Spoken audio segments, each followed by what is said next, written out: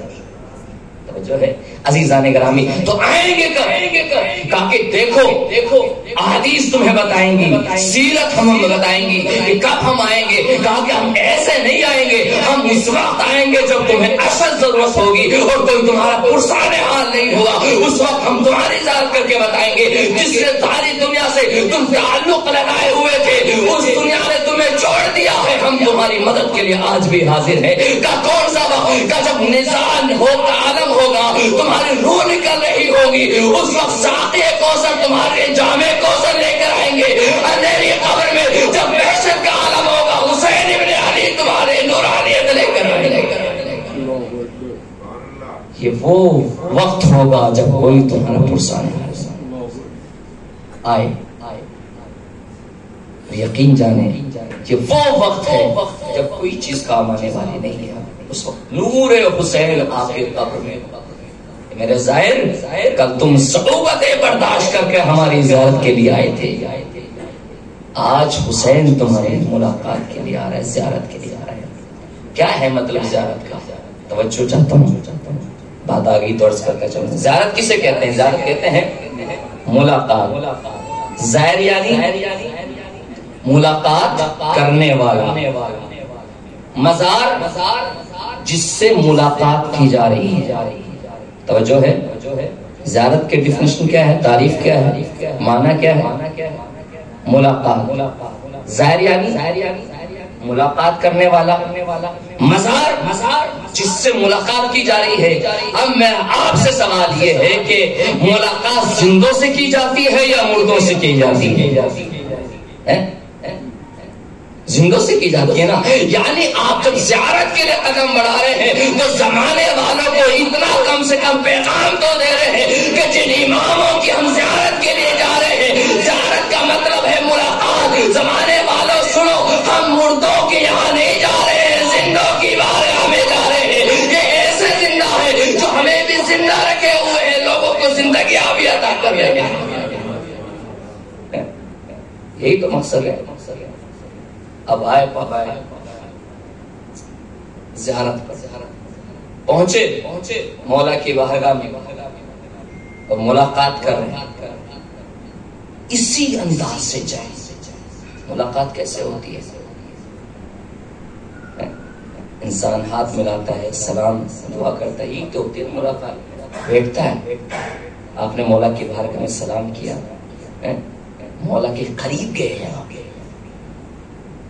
زری پر پہنچے، آپ نے زری کو چوما، بوسہ دیا۔ میں اکثر یہ بات کہا کرتا ہوں کہ جو بھی زائر آتا ہے، جب وہ امام کی زری تک پہنچتا ہے اور وہاں پر اپنے ہاتھ زری پر لگاتا ہے تو میرا یقین یہ ہے کہ وہ زری پر ہاتھ نہیں لگاتا بلکہ اپنا ہاتھ امام کے ہاتھ پر دیتا ہے، اور امام کے ہاتھ میں اپنا ہاتھ دینے کا مطلب یہ ہے کہ آپ نے امام کے ہاتھ پر بیعت کی ہے، اور بیعت کرنے کا مطلب یہ ہے کہ آپ زندگی جو ہوگی کہ اپنے نفس کے اعتبار سے نہیں گزارنا ہے بلکہ حسین کے اعتبار سے گزارنا ہے۔ بیعت کا مطلب یہ ہے اپنے آپ کو سپرد کر دینا۔ اب سمجھے آپ حسین نے یزید کی بیعت کیوں نہیں کی تھی؟ بیعت کا مطلب ہے اپنے وجود کو اس کو تسلیم کر دینا، اس کے آگے جھکا دینا، اپنے آپ کو اس کے سپرد کر دینا۔ امام حسین نے یزید کی بیعت نہ کر کے زمانے والوں کو بتا دیا ہے کہ دیکھو میں نے بیعت نہیں کی ہے، اس کا مطلب یہ ہے کہ وہ باطل پر ہے، میں حق پر ہوں۔ یہ پیغام دیے، اور اگر کر لے تو زمانے والے کہتے ہیں جو حسین نے کر لی ہے تو تمہیں حسین نہ کر کے بتا دیا کہ دیکھو حق ہوتا ہے، باطل ہوتا ہے۔ یہ پورا اس کا ذائچہ اور اس کا سب کچھ کھل کر جو ہے سامنے آ جائے گا۔ کیا ہے؟ زیارت پر آپ پہنچے، امام سے کلام کریں، امام سنتے ہیں، کیا پڑھے؟ فَتَسْمَعُ کلامی، اے وہ میرے امام، میرے مولا جو میرے کلام کو سن رہا ہے۔ اچھا وَرَدُّ سلامی، اور وہ جو میرے سلام کا جواب دے رہا ہے. عام انسان جب سلام کرتا ہے تو اخلاقاً کیا فریضہ بنتا ہے؟ کسی نے سلام کیا ہے تو وہ اس کے سلام کا جواب دے. وَلَوْ آپسی رنجشیں ہوں، اختلاف پایا جاتا ہو، لیکن اگر سلام کیا ہے تو اس کا سلام کا جواب دے. اگر آپ سلام کریں اور کسی کی طرف ہاتھ بڑھائیں اور سامنے والا آپ کا سلام کا جواب نہ دے اور آپ کی طرف ہاتھ نہ بڑھائے تو دیکھنے والے کہتے ہیں کتنا بد اخلاق انسان ہے. آنے والے نے ہاتھ بڑھایا ہے، سلام کیا ہے، اور اس نے اس کی طرف جو ہے کوئی حرکت نہیں کی، سلام کا جواب نہیں دیا، ہاتھ نہیں بڑھایا ہے، اور جو اس وائے اخلاق کے مالک ہوں آپ ان کی طرف اپنا ہاتھ بڑھائیں گے کیا وہ آپ کی طرف اپنا ہاتھ نہیں بڑھائیں گے؟ آپ کے سلام کا جواب نہیں دیں گے. سلام کرنا مستحب ہے، سلام کا جواب دینا واجب ہے. جب عام انسانوں پر سلام کا جواب واجب ہے، جو وقت کا امام ہو تو اس پر سلام کرنا واجب ہے. اس اللہ سے آپ کریں. اور جب آئے، جب انسان کسی کے یہاں پر پہنچتا تو کیا کرتا ہے؟ یہی کرتا ہے نا، جب کسی سے ملاقات کے لیے جاتا ہے ایسے ہی چلتا ہے، منہ اٹھایا اور چل دیا. اس کی طریقہ ہے، اپنے آپ کو تیار کرتا ہے، اچھا لباس سے تن کرتا ہے، اپنے آپ کو ایسا بناتا ہے کہ سامنے والے جو ملاقات کرنے جا رہا ہوں تو وہاں جو ہے کسی طریقے کی مجھے اہانت محسوس نہ ہو کسی بھی طریقے سے. تو آنے سے پہلے، ان عظیم بارگاہوں میں پہنچنے سے پہلے اپنے کردار کو اتنا مضبوط بنا لو کہ جب امام کی بارگاہ میں جائے تو ذرا برابر بھی شرمندگی کا احساس ہے. توجہ ہے، جب ہم کسی کے یہاں جاتے ہیں اپنے آپ کو تیار کرتے نہیں کرتے تو اپنے باطن کو، اپنے ظاہر کو اس طریقے سے تیار کریں کہ جب امام دیکھیں، امام خوشی سے مسرور ہو جائیں کہ دیکھو میرا ظاہر آ رہا ہے، میرا چاہنے والا آنے والا. عزیزان گرامی، جب آپ جاتے ہیں عام انسان سے ملاقات کرنے کے لیے جاتے ہیں تو کیا کرتے ہیں؟ کچھ نہ کچھ چھوٹا بہت کیا کرتے ہیں؟ گفٹ لیتے ہیں، تحفہ لیتے ہیں، جاتے ہیں. سامنے والا جیسی اس کی شخصیت ہوتی ہے اس اعتبار سے آپ کیا لیتے ہیں؟ تحفہ لیتے ہیں. لیتے ہیں کہ نہیں لیتے ہیں؟ سامنے والا ایک عام انسان ہے تو آپ نے چھوٹا سا گفٹ لے لیا. اگر کوئی بڑی شخصیت ہے تو آپ نے اس کے اعتبار سے گفٹ لیا.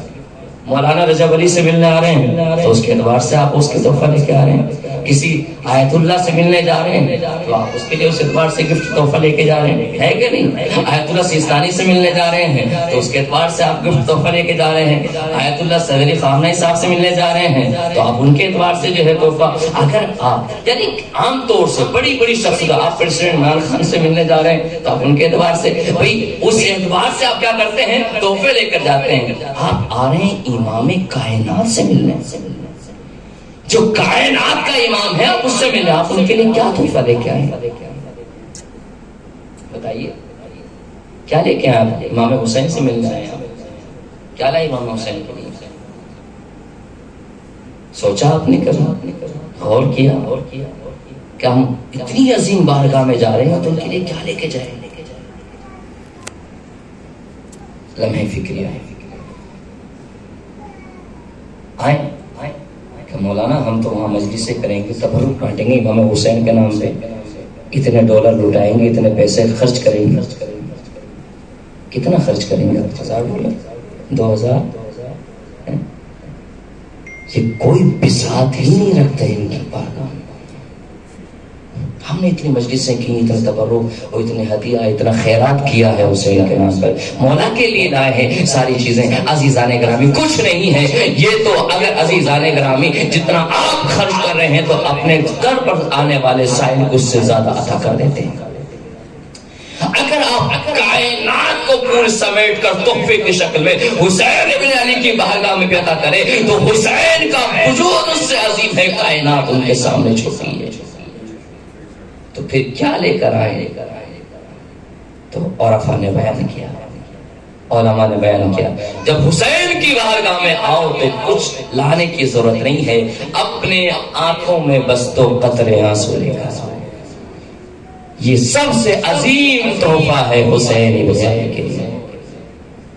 توجہ ہے، یہ تحفہ ہے آئین کی بارگاہ میں، تو یہ قبول کرتے ہیں کیونکہ سارے ایمان کہ آپ دیکھیں جتنے بھی جس آپ سامر جائیں، کاظم جنت میں جائیں، سب کا وجود عظیم ہے، کائنات چھوٹی ہے، سب کا وجود اعلیٰ ہے، کائنات چھوٹی ہے.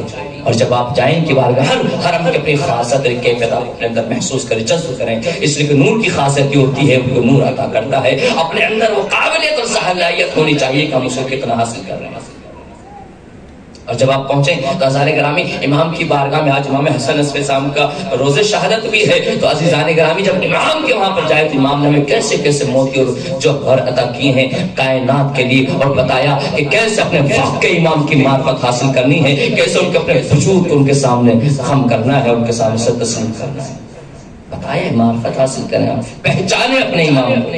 اور بھی امام نے کہا کہ یاد رکھنا ہمارے چاہنے والوں جب تم پر حالات مشکل ہو جائے، مختلف حالات تم پر آ جائے، تو ہمیں فراموش نہ کرنا کیا مولا کیا کہنا چاہتے ہیں، کہ یاد رکھنا اگر تم اپنی مشکلات کو حل کرنا چاہتے ہو، اپنے آپ کو وجود کو اعلیٰ سے اعلیٰ بنانا چاہتے ہو، حالات میں تبدیلیاں ہوتی ہوئی نظر آئے تو یاد رکھنا کہ اگر تم پر خوشی آ جائے تو ہم محمد عالم پر درود بھیجنا، تم پر مشکلیں آ جائے تو ہم محمد عالم محمد پر درود بھیجنا، سلامات بھیجنا. مولا کیوں کہ اگر خوشی میں بھیجو گے تو نعمتوں میں اضافہ ہوتا چلا جائے گا، مشکلوں میں بھیجو گے تو مصیبتیں ختم ہوتی چلی جائیں.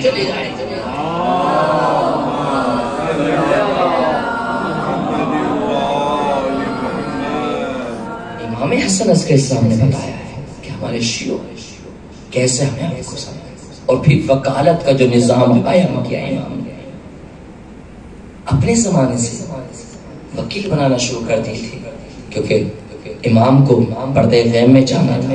تو امام کے زمانے سے حسن عسکری اسلام نے لوگ کوئی اصفہان میں تو کوئی خراسان میں تو کئی دوسرے شہروں میں ان کے وکیل موجود تھے جو لوگوں کو دینی مسئلے مسائل بتاتے تھے، ان کو بتاتے تھے، اور پھر وہاں کے جو حقوق شریعہ ہوتے ان کو امام تک ان کو پہنچاتے تھے. آپ ابھی بہت سے لوگ، بس آخری بات اور آپ کی زحمت ہماری، بہت سے لوگ ایران جائیں گے زیارت کے لیے، جا رہے جب آپ ایران جائیں گے تو آپ نشا پور بھی جائیں گے. نشا پور کے قریب وہاں ایک مزار ہے بی بی شدیدہ کا، انشاءاللہ زیارت سے مشرف ہوں گے تو سلام عرض کیجئے گا. کیا ہے، کون ہے یہ خاتون؟ ابو الحسن اصفہانی امام کے وکیل ہیں، اور انہوں نے قصد سفر باندھا آپ کی طرح، آپ بھی چلے ہیں زیارت کے لیے، ملاقات کے لیے. انہوں نے کہا بڑے دن ہو گئے امام سے ملاقات نہیں ہوئی، امام سے ملاقات کے لیے جانا ہے. قصد سفر باندھا، بستی والوں کو خبر ہوئی، تمام لوگ جمع ہوئے کہ ابو الحسن اصفہانی امام سے ملنے جا رہے ہیں. تو سب نے اپنے حقوق شریعہ، خمس، زکات جو بھی سب لا کر جمع کیا اور کہا یہ امام تک پہنچا دینا. کسی نے تحفہ دیا، سب کی امانتوں کے لیا، اور چھوٹی چھوٹی گٹھڑیاں باندھنا شروع کی، پوٹلیاں باندھنا شروع کی کہ امام تک یہ امانتیں پہنچانی ہے. ایک ڈھیر لگا. اب چاہتے ہیں کہ سفر پر نکلیں. ایک نہیں سی ضعیفہ دروازے پر پہنچی، دستک دی، دق الباب کیا. کہا کون؟ کام شتیتا.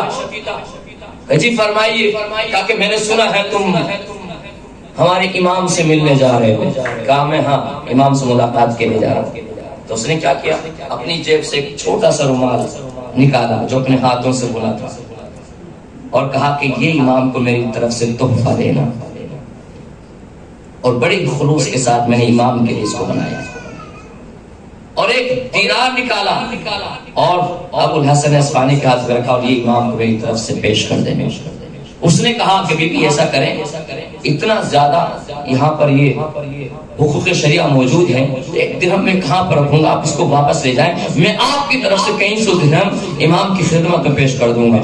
جیسے شتیتا نے سنا فوراً جمی پر شکر آئی کہ خبردار، جو میں تمہیں دے رہی ہوں وہی امام تک پہنچانا ہے. اس نے رکھا اور ایسے ہی غفلت سے کہیں اس کو ڈال دیا اور چلا. جب امام کی بارگاہ میں پہنچا، امام مصلی پر بیٹھے ہوئے ہیں، عبادت کر رہے ہیں. نماز سے فارغ ہوئے تو ابو الحسن اصفہانی آگے بڑھے، سلام کیا. مولا نے سلام کا جواب دیا اور فوراً سلام کے بعد سوال کیا شتیتا نے تمہیں میری کوئی امانت دی تھی؟ اللہ محسوس نہیں کیا آپ نے؟ امام نے کچھ نہیں سوال کیا، سلام کا جواب دینے کے بعد فوراً یہ سوال کیا کہ بتاؤ تمہیں شتیتا نے میری کوئی امانت دی تھی؟ فوراً ابو الحسن اصفہانی پریشان ہوئے، لوگوں نے ہزاروں میں لاکھوں درہم میں مجھے دے رکھے ہیں، کسی کے بارے میں امام نے سوال نہیں کیا ہے، بڑی بڑی گٹھیاں رکھی ہوئی ہیں، کسی حقوق کے بارے میں سوال نہیں کیا ہے، ایک درہم کے بارے میں، ایک رومال کے بارے میں پوچھ رہے ہیں۔ فوراً پریشان ہوا، گٹھیاں کھولنا شروع کر دیا، کہاں پر ڈالا تھا، کہاں پر رکھا تھا، اس کو نکالا، اور نکالنے کے بعد امام کے دست مبارک پر رکھا۔ امام نے اس کو لینے کے بعد کبھی آنکھوں سے لگاتے ہیں، کبھی اس کو لبوں سے لگاتے ہیں، کبھی آنکھوں سے لگاتے ہیں، کبھی لبوں سے لگاتے ہیں، اور کہتے ہیں کہ دیکھو ابو الحسن اصفہانی، جب تم واپس جانا شتیتا کو ہمارا سلام کہنا، خلوص ہو تو ایسا ہو جب امام کی بارگاہ میں کچھ ہدیہ پہنچائے تو امام اس کے جواب میں اپنا سلام پیش کر دے۔ خلوص ہونا چاہیے، اور صرف سلام کا جواب نہیں دیا، سلام نہیں پہنچایا امام نے، بلکہ اپنے خادم سے کہا جاؤ جو میرا جنت سے کفن آیا ہوا ہے اس کفن کو لے کے آؤ۔ امام نے اس کے ٹکڑے کو پھاڑا، اور پھر غالباً 17 درہم امام نے نکالے اور ابو الحسن اصفہانی کو دیے، اور دینے کے بعد کہا کہ شتیتا سے کہنا کہ وہ 24 دن بعد اس دنیا سے چلی جائے گی،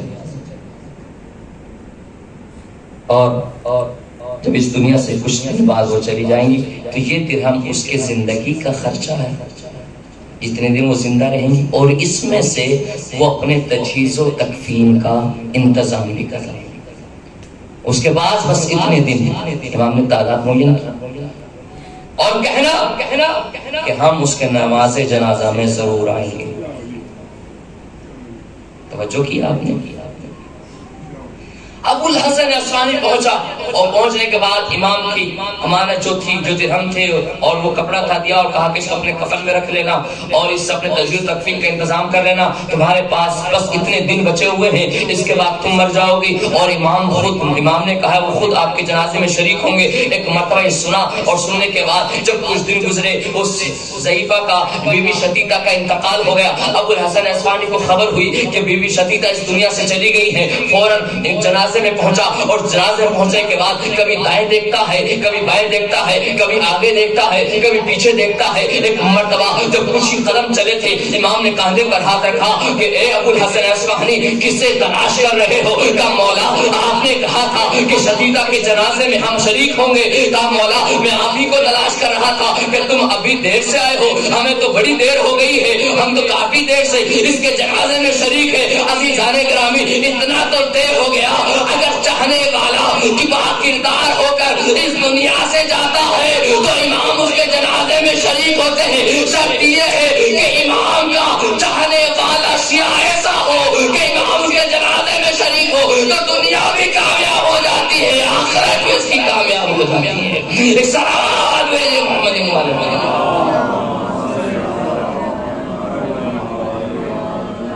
شرط ہے کہ وہ عرفان ہونا چاہیے۔ کربلا ہے تو کربلا سے وہ معرفت لے کر جانی ہے، کربلا ہے یہاں سے وہ تحفہ لے کر جانا ہے کہ مولا آپ نے بلا تو لیا ہے لیکن ہمیں کربلائی بنا کے بھیجنا ہے، مولا آپ نے بلا تو لیا ہے ہمیں یہاں سے مکہ حسینی بنا کر بھیجنا ہے۔ عزیزان گرامی ایام عزا کا آخری دن ہے، یا آپ یہ سوچیں کہ ہم نے جو یہ 2.25 مہینے مجلسیں کی ہیں، جو عزاداریاں کی ہیں، اس سے ہم نے سیکھا کیا ہے، ہم نے پایا کیا ہے، ہم نے کھویا کیا ہے۔ عزیزان گرامی ایام عزا سے پہلے والی زندگی کو دیکھیں، ایام عزا کی زندگی سے دیکھیں، ایام عزا کی زندگی کو دیکھیں کہ ہم میں کوئی تبدیلی آئی ہے کہ نہیں آئی ہے۔ اس لیے کہ عزاداری کا کمال ہی یہ ہے کہ وہ عروج اور کمال عطا کرتی ہے۔ اگر آپ کے وجود میں کمال ہوتا ہوا نظر آئے تو سمجھ لیں آپ حسین کے قریب ہو گئے۔ یہ چیز اس لیے تو یہ مجلسیں، یہ عزاداریاں نصرت امام ہے۔ امام کے ناصر بننا ہے نا تو وقت کا امام بھی آپ کا منتظر ہے۔ آپ میں سے کون جون بن کر آ رہا ہے، کون زہر بن کے آ رہا ہے، کون حبیب بن مظاہر بن کے آ رہا ہے۔ عزیزان گرامی کربلا مولا آج شہادت امام حسن عسکری علیہ السلام، تاریخ بیان کرتی ہے امام کو جب زہر دیا گیا، امام کو الگ زہر دیا گیا تھا، ایک تو امام حسن علیہ السلام کو دیا گیا تھا، وہ زہر الہی ایسا زہر تھا کہ امام کے جگر کے 72 ٹکڑے دشت میں آ کر گئے، اور جو امام حسن عسکری علیہ السلام کے زہر دیا گیا وہ زہر ایسا تھا کہ امام کے وجود میں وہ زہر آہستہ آہستہ اثر انداز ہو رہا تھا، اور دھیرے دھیرے امام کے جگر کے ٹکڑے ہو کر جسم میں گھل رہے تھے، امام کا جسم زہر آلود ہو کر اور زرد پڑنے لگا، اور پیاس کی شدت اتنی تھی کہ امام لمحے لمحے بعد پانی مانگا کرتے تھے، لیکن ہاتھوں میں لرزہ اتنا تھا کہ امام پانی نہیں پی پا رہے تھے، بس ایک ہی آواز زبان پر تھی، الاتش الاتش الاتش۔ مجھے نہیں پتا کہ اپنی پیاس کا ذکر کر رہے تھے یا کربلا والوں کی پیاس کو یاد کر رہے تھے۔ ہائے میرا جد مظلوم حسین، پیاسا مارا گیا، اجرکم اللہ، خدا آپ کو کسی غم میں نہ رلائے سوائے مظلوم کربلا کے۔ کربلا مولا میں بیٹھے ہیں نا، ارباب اعزا ہم رونے کے لیے آئے ہیں، غریب حسین آج ہم سے الوداع ہو رہے ہیں، ہم سے جو آخری دن رہ گیا ہے کربلا مولا ہے، آپ کے سامنے مسائل پڑھنے کی ضرورت نہیں ہے، صرف تصور کرتے جاؤ اور محسوس کرتے جاؤ۔ ارباب اعزا جب لاش حسین کو پامال کیا گیا نا اور حسین کو ذبح کر دیا گیا، اب زجرا نے دیکھا، کیا دیکھا کہ حسین کا گلا کاٹا جا رہا ہے، حسین کا گلا کاٹا جا رہا ہے، خون بہ رہا ہے، اپنی پیشانی کو حسین کے خون سے رنگین کیا اور کرنے کے بعد خیموں کی جانب بڑھا ہے، کم سے کم بیویوں کو خبر تو کر دی جائے کہ حسین مارے گئے ہیں۔ اب سنیں گے پیاس کا تذکرہ کیوں کیا میں نے، عزیزان گرامی، امام حسن کا الاتش کیوں کہہ رہے تھے۔ ایک مرتبہ خیمے پہ پہنچے، آواز نکالی، کیا ہوا؟ ارے سکینہ سب سے پہلے باہر نکلی اور بابا کے گھوڑے سے لپٹ گئی، ایک جملہ یہ نہیں کہا کہ میرے بابا کے گھوڑے، یہ بتا میرے بابا کو تلواریں کتنی ماری گئی، میرے بابا کو نیزے کتنے مارے گئے، میرے بابا کو زین سے زمین پر کیسے گرایا گیا، بس ایک سوال کیا، اے میرے بابا کے گھوڑے یہ بتا دے، ارے جب میرے بابا کا گلا کاٹا جا رہا تھا، ارے میرے بابا کو پانی پلایا گیا یا پیاسا ذبح کر دیا گیا؟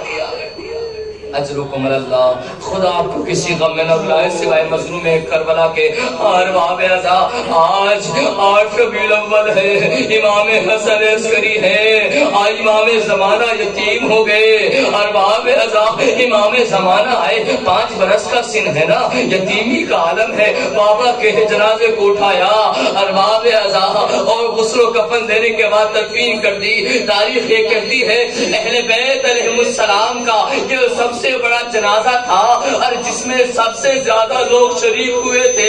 میں کہوں گا مولا، ارے آپ کا جنازہ پڑھایا گیا، آپ کو دفن بھی کر دیا گیا، لیکن ہائے مظلوم امام حسین، بیٹا سید سجاد موجود ہے، بابا کا لاشا تپتی زمین کربلا پر ہے۔ ایک مرتبہ چہرے کا رنگ بدلا، زینب آگے بڑھی، بیٹا خیریت تو ہے؟ اے بھوبی اماں، ارے بابا کا لاشا پڑا ہوا ہے، جوان بیٹا موجود۔ اجرکم اللہ، ارباب اعزا خدا کو کسی غم میں نہ رلائے سوائے مظلوم کربلا کے۔